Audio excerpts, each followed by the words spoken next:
का नाम ये कंबोजलाल है, कैसा ही रंगो रूप है पैसा ही माल है। नमस्कार, मैं हूं शुभम शंकधर। आप देख रहे हैं मनी 9। समय हो गया है मनी सेंट्रल का। दिन की सबसे बड़ी, सबसे ज़रूरी खबरों को चर्चा के लिए, डिस्कस करने के लिए मेरे साथ स्टूडियो में मनी 9 के एडिटर अंशुमान तिवारी जी जुड़ गए हैं। सर, बहुत स्वागत है आपका। आज की सबसे बड़ी कौन सी खबर है जिस पर हम विस्तार से चर्चा करेंगे सर? शुभम, मनी सेंट्रल में आपका भी स्वागत है और सारे दर्शकों का स्वागत है। हमारे पास आज चर्चा के लिए सबसे कई महत्वपूर्ण खबरें हैं, जिसमें सबसे ज़रूरी और खबर है रूस से। रूस के रूबल की मजबूती पूरी दुनिया में चर्चा का विषय बनी हुई है। हम समझने की कोशिश करेंगे कि रूस के रूबल की मजबूती में भारत, चीन और दुनिया के कौन से देश योगदान कर रहे हैं, और हम एक और दिलचस्प चीज़ जानकारी आपको देंगे कि कैसे भारत अब तेल के बाद कोयले का, सस्ते कोयले का आयात भी रूस से बढ़ा रहा है। इसके अलावा भी कई और खबरें हैं जिन्हें शुभम से जानते हैं।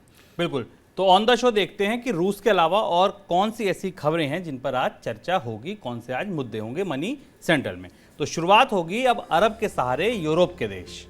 भारत आ रहा रूस का सस्ता कोयला भी।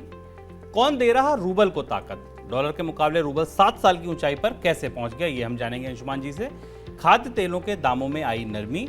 कितना आसान है भारत EU का FTA? और श्रीलंका को IMF की मदद आखिर कब तक? श्रीलंका पर हम लगातार चर्चा कर रहे हैं, डूबने की कगार पर है, लेकिन अब वहां से कुछ अपडेट आ रहे हैं जिनसे ये उम्मीद जगती दिख रही है कि IMF का एक पैकेज श्रीलंका को मिल सकता है। क्या वो उम्मीद है? इस पर चर्चा होगी, लेकिन शुरुआत रूस से। रूस की तरफ से ऑयल गैस की सप्लाई में रुकावट को देखते हुए यूरोपियन यूनियन के देश अब नए एनर्जी सप्लायर के साथ डील कर रहे हैं। इसी के तहत यूरोपियन यूनियन ने अब खाड़ी देशों के संगठन GCC के साथ रणनीतिक साझेदारी को मंजूरी दी है।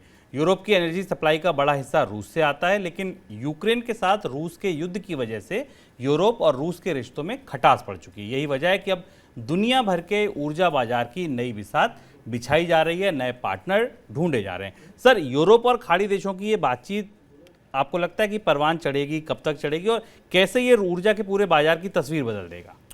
शुभम, ऊर्जा के बाजार की पूरी तस्वीर बदल रही है और हमने शायद अपने इकोनॉमिकम में इस पर चर्चा की थी कि कैसे यूरोप रूस के हमले के बाद, यूक्रेन पर हमले के बाद गल्फ देशों के सामने जाकर खड़ा हो गया है और वहाँ से रणनीतिक भागीदारी की तैयारी कर रहा है। इसकी शुरुआत जर्मनी और कतर के बीच संधि से हुई थी, जो मई में हुई थी।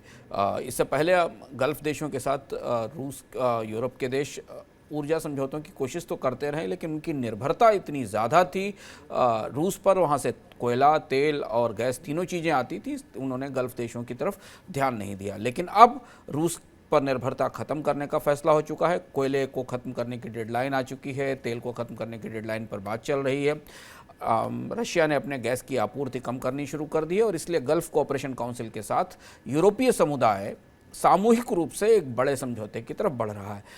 ब्रसेल्स में मीटिंग हुई, चल रही है पिछले कई दिनों से, और अब उस नई मीटिंग्स का जो मजमून निकल कर हमारे सामने आया है, जैसा हमको सूत्र बता रहे हैं, उस हिसाब से ऊर्जा के साथ कई और ऐसे क्षेत्र हैं जहां यूरोपीय समुदाय और खाड़ी देशों के बीच एक सहमति बनेगी।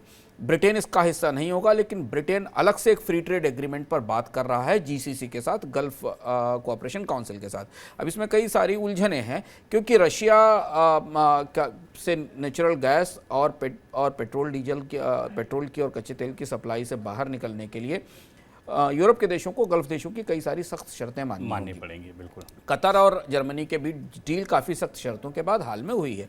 दूसरी महत्वपूर्ण चीज़ यह है कि यूरोप के सारे देश फॉसिल फ्यूल पर निर्भर हैं, गल्फ के सारे देश फॉसिल फ्यूल पर निर्भर हैं, और यूरोप के देशों को नए इन्वायरमेंटल रूल के तहत धीमे धीमे अपने आप को बाहर निकालना था फॉसिल फ्यूल से, और पर्यावरण की दृष्टि से सुरक्षित ऊर्जा बनानी थी। उसमें कितना महत्वपूर्ण योगदान गल्फ के देश कर सकेंगे? क्या ऊर्जा के संकट से निपटने के लिए यूरोप अपना पर्यावरण को बेहतर बनाने का और पर्यावरण की दृष्टि से सुरक्षित ऊर्जा का प्लान पीछे छोड़ देगा? एक बड़ा सवाल ये है। दूसरा सवाल ये है कि LNG सप्लाईज के अलावा बाकी और सप्लाईज कैसे निर्भर की जाएंगी, पर निर्भरता कैसे बढ़ाई जाएगी? क्योंकि यूरोपीय समुदाय के देशों का ये संकेत है कि LNG को लेकर पहले से ही गल्फ से काफ़ी आपूर्तियाँ आती रही हैं यूरोप के देशों को, लेकिन ये पूरी तरह से दुनिया के ऊर्जा बाजार का एक्सेस या धुरी बदलने जैसी स्थिति है। दुनिया के सबसे समृद्ध और अमीर देश जो यूरोप की तरफ मुखातिब थे, अब वो खाड़ी और मध्य पूर्व की तरफ मुखातिब हो रहे हैं, और ये वो समझौता इसकी शुरुआत है जिस पर सहमति गल्फ कोऑपरेशन काउंसिल और यूरोपीय समुदाय के बीच में बनी है। बिल्कुल, और अंशुमान जी ने इकोनॉमिकम में ये विस्तार से बताया था कि ये एक बड़ी करवट है ऊर्जा के पूरे बाजार में, और अरब के देश जो कुछ साल पहले या कुछ समय पहले शायद नई ऊर्जा के लिए तैयारियां कर रहे थे, वो दोबारा उनके हाथों में ये पूरी ताकत भी लौट आई है। पिछला इकोनॉमिकम भी हमारा इस पर था। अगली खबर, यूक्रेन से युद्ध छेड़ने के लिए रूस पर लगे आर्थिक प्रतिबंधों के बावजूद भारत में रूस से कोयले के आयात में बढ़ोतरी हो रही है। रिपोर्ट्स की माने तो मई के दूसरे पखवाड़े के दौरान अकेले टाटा स्टील ने रूस से 75,000 टन कोयले की खरीद की है। अप्रैल में टाटा स्टील की तरफ से कहा गया था कि कंपनी रूस से कोयले का आयात नहीं करेगी, लेकिन इसके बावजूद रूस की तरफ से सस्ता कोयला ऑफर किया गया और भारतीय कंपनियों ने वहां से कोयला आयात किया। सर, तेल के बाद अब कोयला किन शर्तों पर आ रहा है रशिया से? सबसे महत्वपूर्ण बात यह है कि भारत और दुनिया के कई सारे देशों की ऊर्जा निर्भरता रशिया पर बढ़ रही है कम होने के बजाय, जबकि उस पर प्रतिबंध लगाए गए। और कोयला 30% डिस्काउंट पर मिल रहा है। 30% डिस्काउंट पर अगर रशिया से कोयला आ रहा है तो भारत की किसी भी कंपनी के लिए अगर शिपिंग की और बाकी चार्जेस निकाल दिए जाएं तो उसमें भी बचत होती है। 3 बड़ी कंपनियां हैं रशिया की जिनके ग्लोबल ऑफशोर जो ऑफशोर ऑफिसेज हैं या ट्रेड जो उनकी विदेश में मौजूद कंपनियां हैं, सुएकेजी, केटीके और साइप्रस में कार्बोवन करके कंपनियां हैं रशिया की जो कोयला बेचती हैं। ये कंपनियां भारत के ग्राहकों के साथ, भारत की ऊर्जा कंपनियों के साथ, बिजली कंपनियों के साथ करार कर रही हैं। उन्हें डॉलर के अलावा दिरहम में पेमेंट की भी सुविधा दी जा रही है। कुछ कंपनियां कुछ समय के लिए रुपए में भी भुगतान लेने को तैयार हैं।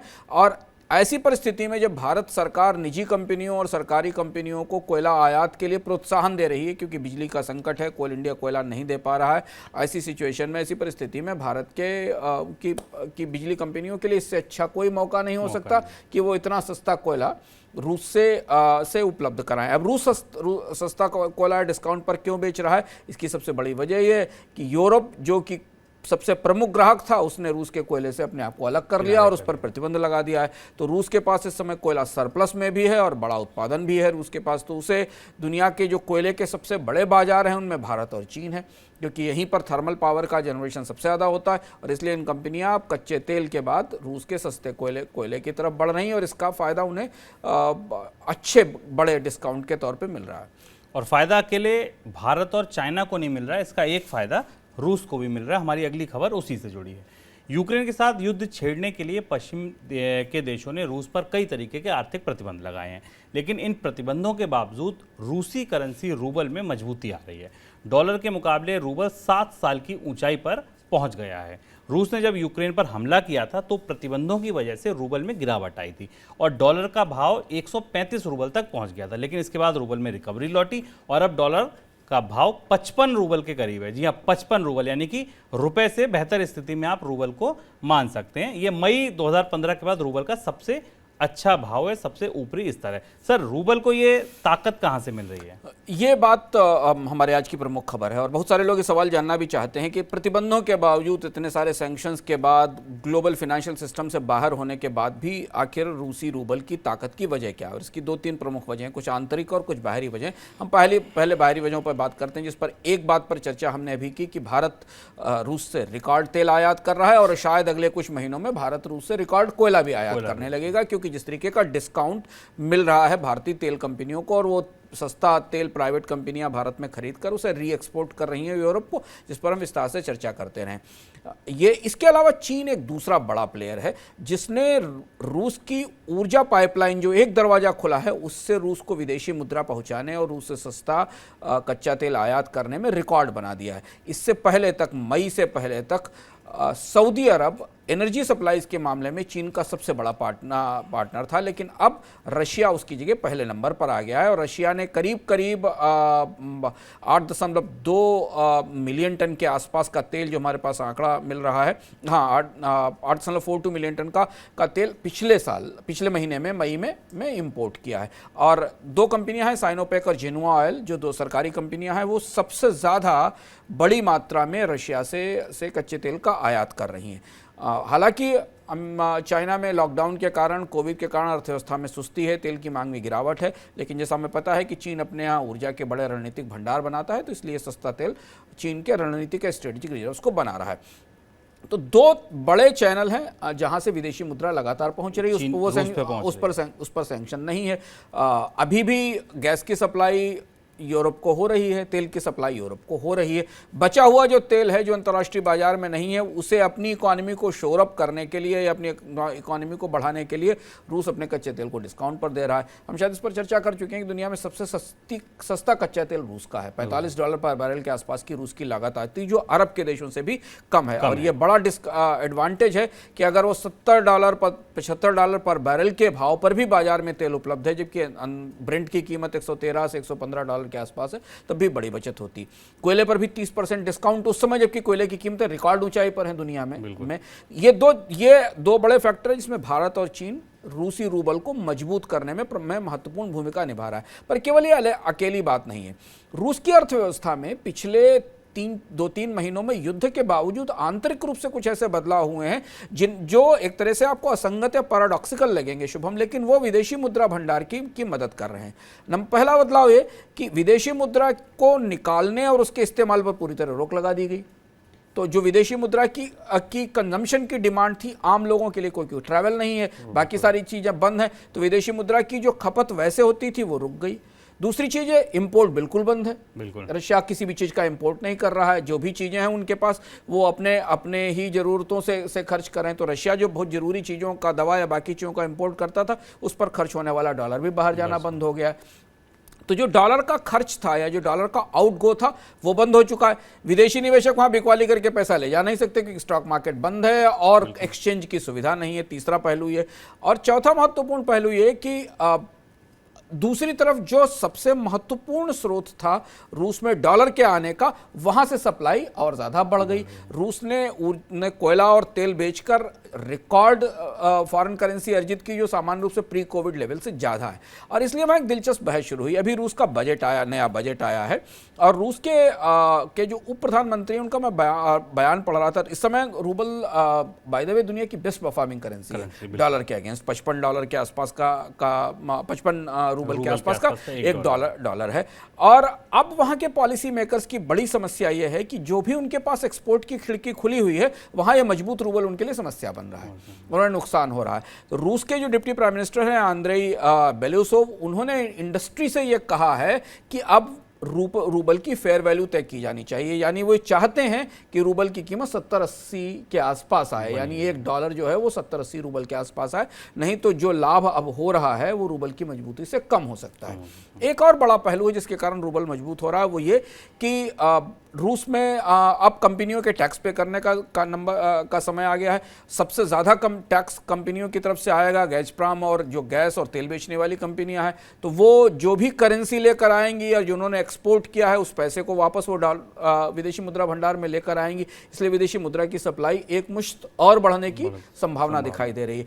तो जिस मजबूत रूबल पर दुनिया आश्चर्य कर रही है, रूस अब उतनी मजबूती पर भी संतुष्ट नहीं है। उसे लगता है कि इसकी फेयर वैल्यू होनी चाहिए। ये दिलचस्प घटनाक्रम है जो रूबल के भीतर हमें दिखाई देता है। सर, एक छोटा सवाल और कि जैसे ऊर्जा बाजार की पिक्चर बदल रही है, मान लीजिए पूरा यूरोपीय देश जो है वो अपनी कह रहे हैं कि 2022 के अंत तक हम तेल पर निर्भरता कम कर देंगे, फिर गैस पर भी सोचेंगे, तब क्या आपको लगता है लंबे समय में रूबल पर इसका कोई असर होगा या एशिया पेट भरता रहेगा?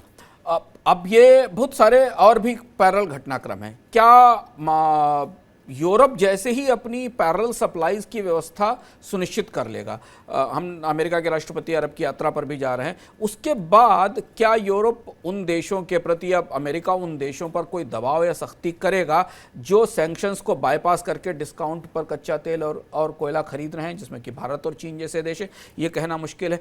दूसरी चीज़ ये कि रशिया किस सीमा तक और कब तक ये डिस्काउंटेड ऑयल सेल करता रहेगा? अभी भी अगर आप हम चाइना और भारत को एक्सपोर्ट की रूस से एक्सपोर्ट की बात करें, पर अभी भी बहुत बड़ा हिस्सा ऑयल और गैस की बिक्री का यूरोप से आ रहा है। यूरोप की वो खिड़की खुली हुई है जिससे रूस गैस और ऑयल बेचता है। जब तक वो आता रहेगा तब तक रूस की अर्थव्यवस्था में कम से कम जो विदेशी मुद्रा के प्रमुख स्रोत हैं वो बंद नहीं हो रहे हैं। हमें भी समझना पड़ेगा कि रूस की अर्थव्यवस्था में विदेशी मुद्रा का सबसे बड़ा हिस्सा एक्सपोर्ट ही है और उसमें भी एनर्जी एक्सपोर्ट है। सामान्य दिनों में, शांति के दिनों में भी, जब युद्ध नहीं था तब भी रूस की अर्थव्यवस्था एनर्जी पर ड्रिवन इकोनॉमी थी जिसमें ज्यादातर पैसा एनर्जी के एक्सपोर्ट से आता था। हाँ, चुनौती वहां आएगी जब मान लीजिए युद्ध खत्म होता है। एक और महत्वपूर्ण बात यह है कि युद्ध को लेकर थोड़ी शांति आई है, संघर्ष कम हुआ है, आमतौर पर जो दबाव बन रहा था रशियन अर्थव्यवस्था पर वो कम हुआ है। चुनौती वहां आएगी जब हम वापस रूस को इंपोर्ट मार्केट में आता देखेंगे, रूस को जो चीज़ इंपोर्ट करनी होंगी तब सही फेयर वैल्यू हमें समझ में आएगी। बिल्कुल।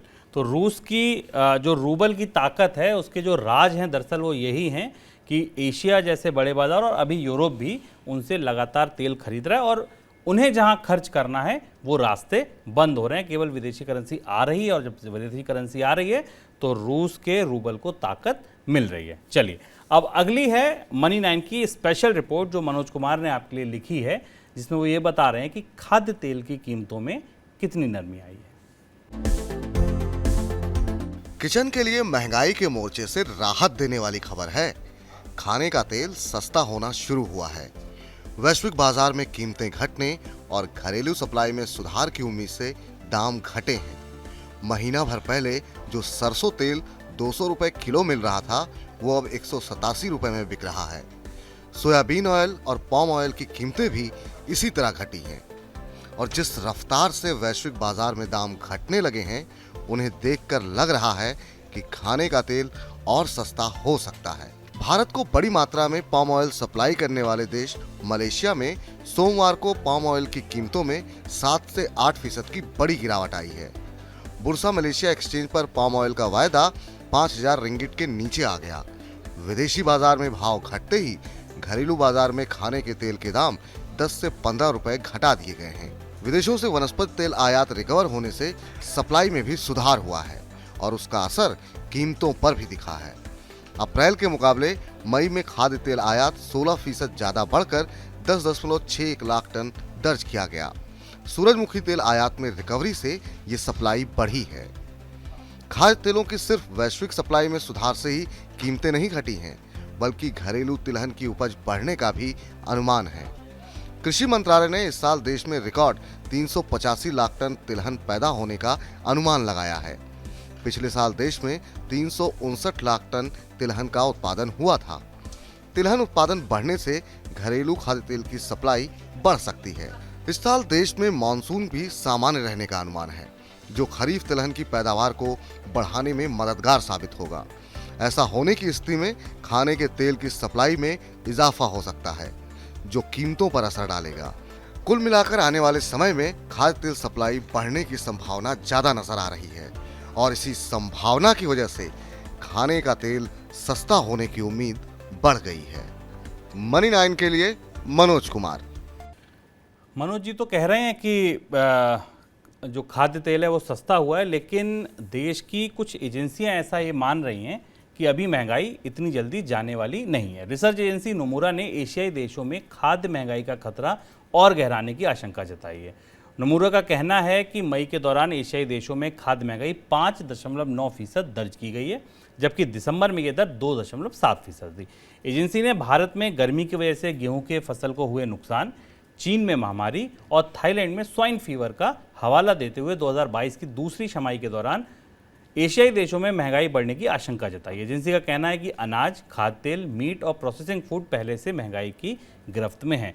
सर, भारत के संदर्भ में इस भविष्यवाणी को अगर देखें तो कितनी बड़ी चुनौती है? फूड इन्फ्लेशन अभी भी बड़ा दबाव है। हमने मनोज कुमार की रिपोर्ट बताती है कि खाद्य तेल की कीमतें और उसकी का आयात मूल्य कम हुआ है। अभी वो कीमतें घटने का असर हमें महंगाई के आंकड़ों पर नहीं दिखाई दिया और जितनी कीमतें बढ़ी उस हिसाब से कंपनियों का पासान भी लिमिटेड है। नोमुरा की रिपोर्ट जो बता रही है लगभग वैसी ही बात रिजर्व बैंक ने अपने आंकड़ों में कही है। कल वित्त मंत्रालय ने भी भारतीय अर्थव्यवस्था के बारे में जो अपना आकलन पेश किया उसमें भी इस तरीके के संकेत दिए पर नोमुरा ने स्पष्ट रूप से बताया है कि भारत में खाद्य महंगाई 9% तक जा सकती है। और ये 9% जाने के पीछे जो दो बड़े कारण हैं जो स्पष्ट रूप से दिखते हैं, पहली चीज़ तो ये कि अंतर्राष्ट्रीय बाजार में गेहूं की कीमतों के गिरावट के बावजूद भारत में गेहूं की कीमतें ऊपर बनी हुई हैं, जो हमारे पास थोक मूल्य सूचकांक और खुदरा मूल्य सूचकांक के आंकड़े आए। दूसरा, राइस की कीमतों को लेकर दबाव बनता दिख रहा है, चावल की कीमतों को लेकर। अभी हालांकि चावल का भंडार अच्छा है, अभी खरीफ की बुवाई चल रही है, लेकिन फिर भी जितना लॉस गेहूं के स्टॉक में हुआ है और गेहूं जितना नहीं खरीदा जा पाया है उसकी भरपाई चावल से होगी, इसलिए चावल की कीमतों पर दबाव बने रहने की संभावना है।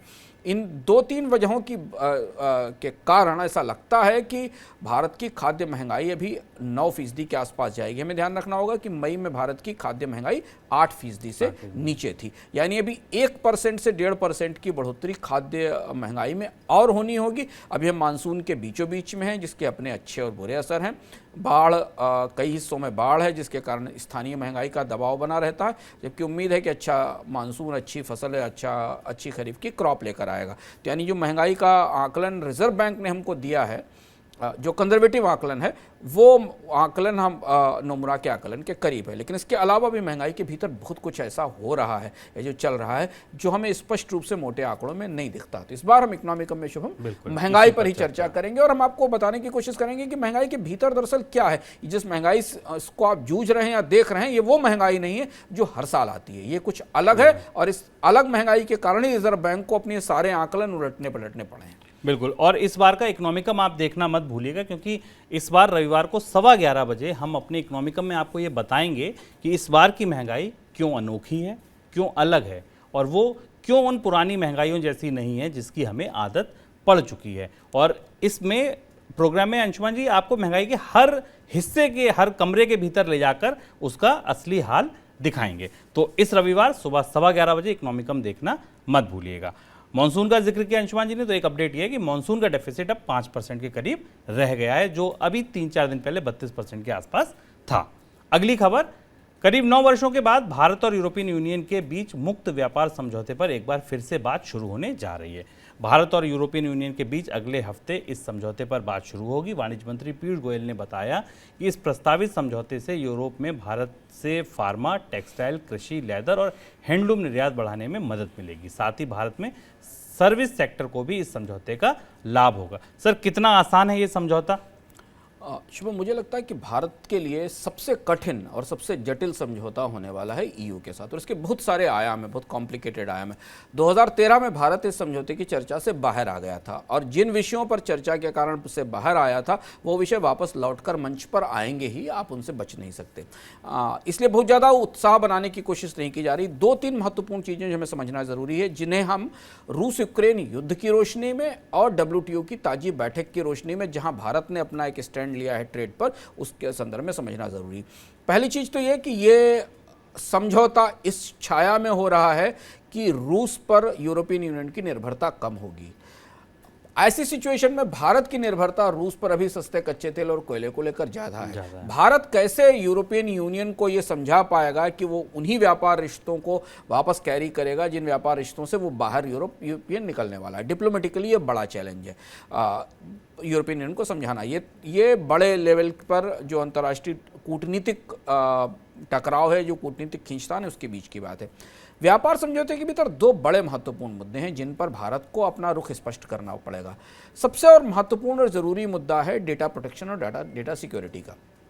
यूएस का यूरोपियन यूनियन का एक जो कानून है जिसको EU GDPR कहते हैं, जनरल डेटा प्रोटेक्शन रूल्स, वो प्राइवेसी के चरम पर जा चुके हैं। प्राइवेसी के प्रोटेक्शन के इतने सारे सख्त नियम उन्होंने बना रखे हैं यूरोप में, जिसमें फेसबुक, अमेज़ॉन और ट्विटर, गूगल जैसी कंपनियों पर सख्त कार्रवाई होती है, उन पर मुकदमे चलाए जाते हैं।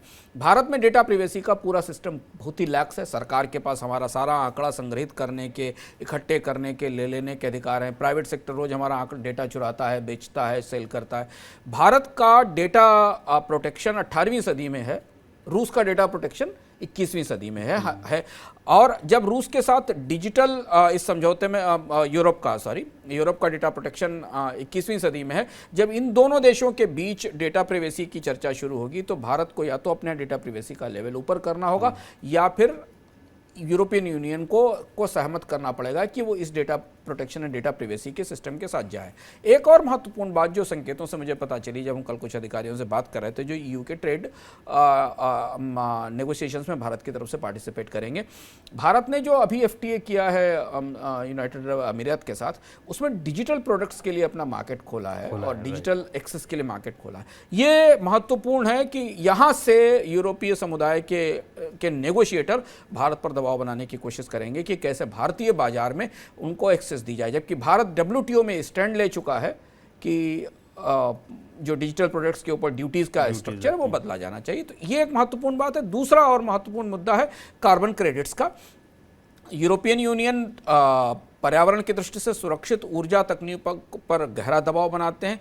भारत अभी भी फॉसिल फ्यूल पर केंद्रित है, भारत में भी पर्यावरण से जुड़ी हुई चिंताएं हैं। यहाँ कैसे समझौता होगा, और इसके अलावा ट्रिप्स से रिलेटेड, इंटेलेक्चुअल प्रॉपर्टी से रिलेटेड इश्यूज भी हैं। तो ये बहुत आसान डील नहीं होने वाली है, लेकिन अगर भारत ने यूरोपीय समुदाय के साथ फ्री ट्रेड एग्रीमेंट क्रैक कर लिया तो ये मॉडल एग्रीमेंट होगा दुनिया के लिए, जो जहां से फिर भारत इसे आगे ले जा सकता है। बल्कि अगली खबर श्रीलंका को आईएमएफ से राहत पैकेज जल्द मिलने की उम्मीद बढ़ गई है। श्रीलंका के हालात का जायजा लेने आईएमएफ की टीम वहां पहुंच चुकी है और 30 जून तक पूरे देश का दौरा करेगी। इस बीच श्रीलंका को अगर जल्द राहत पैकेज नहीं मिलता तो उसके आर्थिक हालात और भी खराब हो सकते हैं। श्रीलंका में ईंधन और दवाओं की सीमित सप्लाई बची है। वहाँ की सरकार ने फिलहाल 2 हफ्ते तक स्कूल, कॉलेज, गैर जरूरी संस्थानों को बंद करने का फैसला लिया है। सर, कितनी दूर रह गई है आईएमएफ की मदद श्रीलंका से? श्रीलंका को आईएमएफ से करीब $3 बिलियन के आसपास का इमीडिएट पैकेज चाहिए।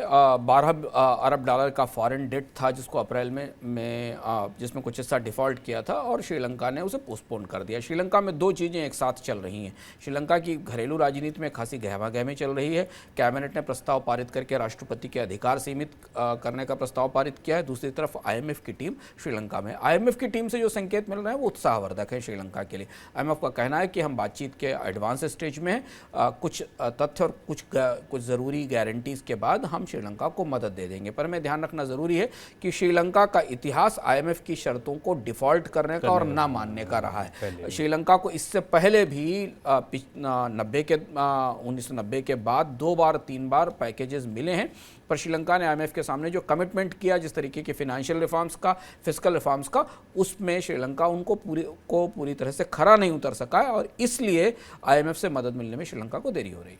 बिल्कुल, और ये इस बार देखना ये होगा कि अगर मदद मिलने के बाद क्या श्रीलंका वो शर्तें पूरी कर पाता है या नहीं। आज के मनी सेंट्रल में फिलहाल इतना ही। सर, बहुत शुक्रिया आपका जुड़ने के लिए, तमाम खबरों पर अपनी टिप्पणी के लिए।